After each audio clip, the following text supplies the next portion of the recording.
ఢిల్లీలో ప్రస్తుతం వేడి పుట్టిస్తుంది తెలంగాణ పాలిటిక్స్. తెలంగాణ రాజకీయాల్లో ఊహించని మలుపు తిరుగుతుంది. ఇప్పుడు కేటీఆర్ గారి టీం ఢిల్లీలో ఒక పెద్ద ప్లాన్తో బయలుదేరింది. ఇది ఒక మామూలు భేటీ కాదు, ఢిల్లీని షేక్ చేయబోతున్న ఒక స్ట్రాటజిక్ పొలిటికల్ మూవ్మెంట్ అని చెప్పొచ్చు. ఒకసారి మీరు ఆలోచించండి, ఏ పార్టీ అయినా అది అధికారంలో లేనప్పుడు ఎన్నికల ముందు ఎలక్షన్ కమిషన్ను కలుస్తోందంటే ఆ పార్టీకి ప్రజాస్వామ్య పద్ధతులపై ఎంత గౌరవం ఉందో అర్థమవుతుంది.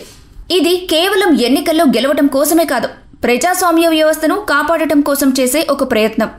బీఆర్ఎస్ పార్టీ ఇప్పటికే ఎలక్షన్ కమిషన్కు కొన్ని సంస్కరణలు, అలాగే ప్రజల సమస్యలపై కొన్ని లెటర్స్ రాసిచ్చింది. ఇప్పుడు వాటిని ఇంకా ముందుకు నడిపించడానికి ఒక పెద్ద టీంతో ఢిల్లీకి వెళ్తుంది.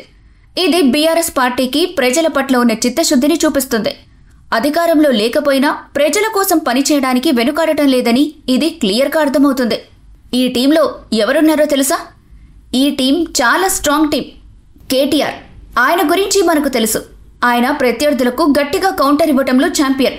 కేఆర్ సురేష్ రెడ్డి, ఆయన ఒక పొలిటికల్ ఎక్స్పీరియన్స్ ఉన్న రాజ్యసభ సభ్యుడు.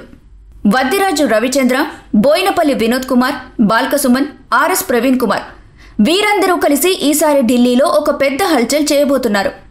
ఈ టీం అంతా కలిసి ఎలక్షన్ కమిషన్తో డిస్కస్ చేయబోయే విషయాలు ఏంటో ఇప్పుడు చూద్దాం.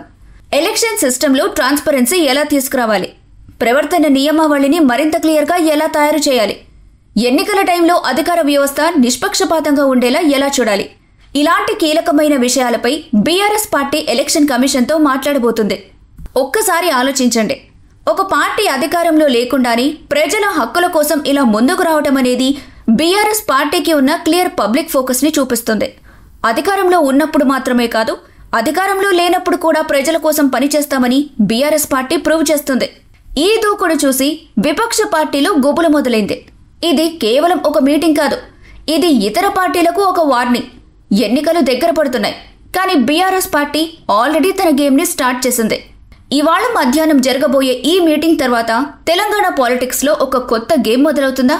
ఎలక్షన్ కమిషన్ ముందు బీఆర్ఎస్ స్ట్రాటజీ ఎలా వర్కౌట్ అవుతుందనేది ఇప్పుడు అందరూ మాట్లాడుకుంటున్న హాట్ టాపిక్.